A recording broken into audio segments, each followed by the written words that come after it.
రాంగంరెడ్డి ఒక్క విషయం అధ్యక్ష, అసలు గౌరవ సభ్యులకి వాస్తవాలు తెలుసుకుని మాట్లాడాలి అధ్యక్ష. హౌస్లోకి వచ్చినప్పుడు అసలు దక్షిణ భారతదేశంలో ఎన్ఈపి అమలు చేసింది గత ప్రభుత్వం. సింగిల్ మేజర్ సిస్టమ్ తీసుకొచ్చింది మీరు, మేం కాదండి. తిప్పి కన్వీనియంట్ గా ఇప్పుడు సాఫ్రనైజేషన్ ఆఫ్ కరికులం అంటారు అధ్యక్ష.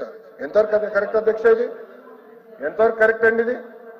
అందుకే గౌరవ సభ్యులు షుడ్ విత్డ్రా దట్ స్టేట్మెంట్ అధ్యక్ష. Then only house can move. మేము ఒప్పుకోవట్లేదు అధ్యక్ష. He has to withdraw that statement. దాంట్లో ఎలాంటి సెకండ్ థాట్ మాకు లేదు అధ్యక్ష. కూర్చోండి అధ్యక్ష, ఒక్క నిమిషం అధ్యక్ష, నేను క్లారిఫికేషన్ చేయాలి. మీ డిక్షనరీలో ఏం ప్రింట్ చేశారో ఉంది. నేను కూటమి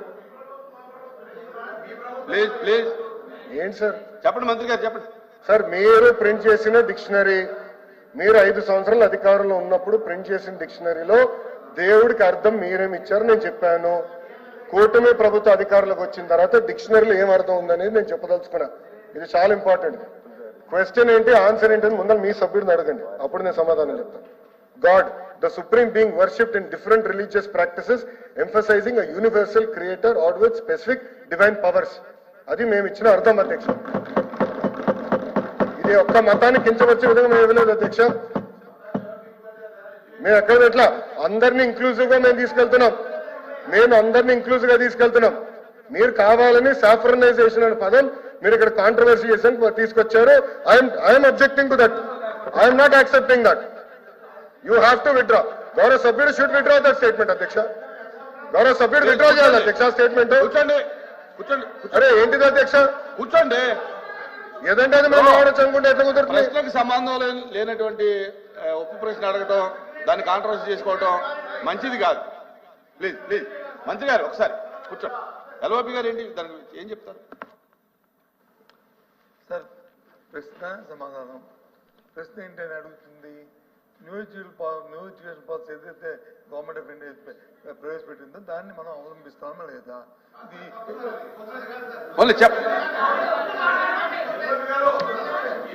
ఇది ఒప్పుకొని తెలుసు బాస్ అంటే విని ఎందుకంటే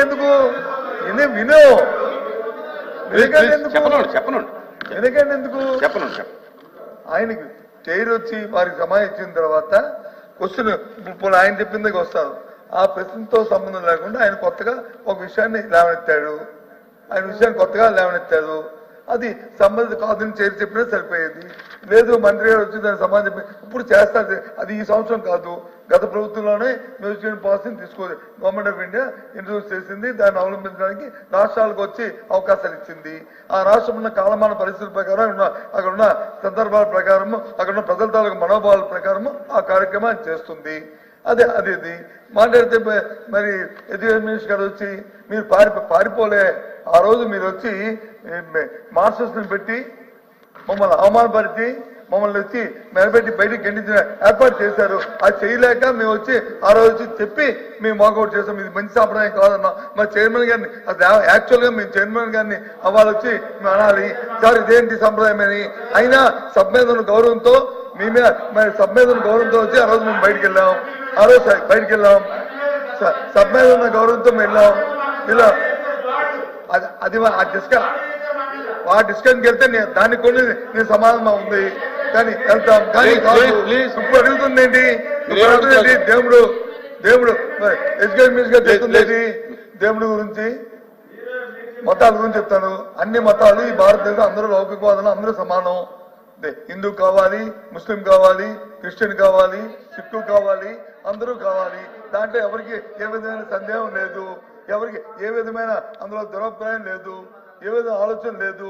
అందులో దానికి సంబంధించి ఉండండి. మీరు వైషుడ్ ఏమనుకున్నారు? సెన్సిటివ్ చెప్పారు. గవర్నమెంట్ ఉన్నప్పుడు మనం ఈ సభలో వారు గౌరవంగా ఉండాలి, మనము గౌరవంగా ఉండాలి. దయచేసి అపార్థం చేసుకోకండి. అందరూ మన గౌరవాలు మనం పెంచుకునే సభ ఇది. ఒకరి పోటీలకు వచ్చింది కాదు. ఇక్కడ లోకేష్ గారికి రవీంద్ర బాబు గారికి ఉన్న ఇద్దరికి ఉన్న పరస్పర వైరుధ్యం కాదు. ఇది వైరుధ్యం కాదు. మీ అభిప్రాయం మీది, ఆయన అభిప్రాయం ఆయనది, ప్రభుత్వం దాని విధానంలో ప్రభుత్వాన్ని అవన్నీ చేసుకోవాలి. దయచేసి సమయం పాటించండి. ఆయన అడుగుతుంది న్యూ ఎడ్యుకేషన్ పాలసీ సిస్టమ్ని మీరు అమలు జరుపుతున్నారా లేదా? మీరు అది గత ప్రభుత్వం వచ్చింది, గత ప్రభుత్వం తీసుకున్న నిర్ణయాలు, ఆ నిర్ణయాలు ఏమైనా లోపాలు ఉన్నాయి, లేదు కొత్తగా ఉన్నాయి, ఇది సంబంధం లేదు. ఈ ప్రశ్నకి సంబంధం లేదు. దీన్ని సమాధానం చెప్పం. ప్రెసిడెంట్ రూపంలో రండి అంటే ఆ రకంగా రేపు రవీంద్ర బాబు గారు వస్తారు. అప్పుడు సమాధానం చెప్పండి వారు దానికి. Okay, లేదు okay. అబద్ధం గారు Please. దయచేసి ఒక్క విషయం, ఒక సెకండ్ దయచేసి ఏదైనా రికార్డుల్లో వారు చెప్పింది కానీ మీరు చెప్పింది కానీ ఏదైనా ఉంటే ఒకసారి పిలిచి కూర్చోబెట్టి ఇద్దరిని కూర్చోబెట్టి మాట్లాడి అయితే రికార్డులను తొలగించండి. లేదు మీకు రికార్డులను తొలగించే పరిస్థితి ఉంటే మీరు తొలగించుకోండి, ఎవరికి అభ్యంతరం లేదు. నేను చూస్తాను, నేను రికార్డు చూస్తాను, రికార్డు చూసి అబ్జెక్షన్స్ నేను ఫైండ్ అవుట్ చేస్తాను. థ్యాంక్ యూ అధ్యక్ష. తొలగిస్తారని రికార్డ్ చేసి తొలగించండి అని ఎల్ఓపి గారు చెప్పినందుకు హృదయపూర్వక ధన్యవాదములు. అధ్యక్ష ప్లీజ్ సార్ కూర్చోండి, చెప్పనివ్వండి మంత్రి గారిని, కూర్చోండి. అరే ఈ మంత్రి గారు మాట్లాడుతుంటే ముఖ్యమైన విషయాలన్నీ మెంబర్స్ తెలగండి, ఇది బాగుండదండి, ఇది కరెక్ట్ కాదు. సార్ కూర్చోండి, గౌరవ సభ్యులు మీరు అడగండి, తర్వాత మళ్ళీ కావాలి క్లారిఫికేషన్. పాలవలస ఆయన చెప్పిన తర్వాత మాట్లాడు. విక్రాంత్ గారు, లక్ష్మణ్ రావు గారు మాడుతూ మోడల్ ప్రైమరీ స్కూల్ మంచి విధానం అని చెప్పినందుకు హృదయపూర్వక ధన్యవాదాలు అధ్యక్ష. అధ్యక్ష నేను చాలా స్పష్టంగా చెప్పదలుచుకుంది, పాదయాత్ర చేసినప్పుడు కూడా ఉపాధ్యాయులు నన్ను కలిశారు. జియో 117 గురించి నాకు చెప్పారు. తల్లిదండ్రులు కూడా ఆనాడు కలిశారు. వాళ్ళు ఎదుర్కొంటున్న సమస్యల పైన క్లియర్గా నాకు చెప్తాం జరిగింది అధ్యక్ష. గౌరవ సభ్యులకు ప్రశ్న అడిగారు అధ్యక్ష, జియో 117 ఎందుకు మీరు విత్డ్రా చేస్తున్నారు, కారణం ఏంటి అని గౌరవ సభ్యులు అడిగారు అధ్యక్ష. దానికి ప్రధానమైన కారణం జియో 117 అమలు వల్ల ఫస్ట్ టు 10th గ్రేడ్, నేను ఫస్ట్ టు 10th గ్రేడ్ గురించి మాట్లాడుతున్నా, 10,49,596 మంది విద్యార్థులు ప్రభుత్వ పాఠశాలలకి దూరం అయ్యారు. అది ఫస్ట్ పాయింట్. రెండోది, ఫ్రాగ్మెంటేషన్ ఆఫ్ స్కూల్ వల్ల 10 పిల్లల కన్నా తక్కువ ఉన్న పాఠశాలలు 21-22లో 1215 ఉంటే అది 5,312కి పెరిగినాయి, అంటే 4 రెట్లు ఎక్కువ పెరిగినాయి. ఇంకో పక్కన చూస్తే 20 కన్నా తక్కువ విద్యార్థులు ఉన్న పాఠశాలలు 5,520 ఉంటే అది 14,052 పాఠశాలలకి పెరిగినాయి. అంటే ఇది మీరు చూస్తే సింగిల్ టీచర్ నుంచి నేను ఫస్ట్ క్వశ్చన్ సమాధానం ఇచ్చాను. 12,512 పాఠశాలలు సింగిల్ టీచర్ పాఠశాలల వల్ల ఉన్నాయి. అందుకే ఆనాడు మేము మేనిఫెస్టోలో పెట్టలేదు, కానీ నేను అష్యూరెన్స్ ఇచ్చాను అధ్యక్ష. పాదయాత్రలో నేను అష్యూరెన్స్ ఇచ్చా కనుకనే నేను చాలా స్పష్టంగా జియో 117కి ప్రత్యామ్నాయం తీసుకొస్తామని చెప్తాం జరిగింది. దాంట్లో భాగంగా కూటమి ప్రభుత్వాన్ని ప్రజలు ఆశీర్వదించారు, దీవించారు, 164 స్థానాలకు గెలిపించారు. ఇది ప్రత్యామ్నాయం మేము తీసుకొస్తున్నాం. దాంట్లో భాగంగా నేను చాలా స్పష్టంగా గౌరవ సభ్యులు చెప్పాల్సింది 2-3 విషయాలు. ఒకటి, ఒక్క స్కూల్ కూడా ముయ్యద్దు అనేది ఫస్ట్ డైరెక్షన్. ఒక్క స్కూల్ కూడా ముయ్యకూడదు, అది ఫస్ట్ డైరెక్షన్.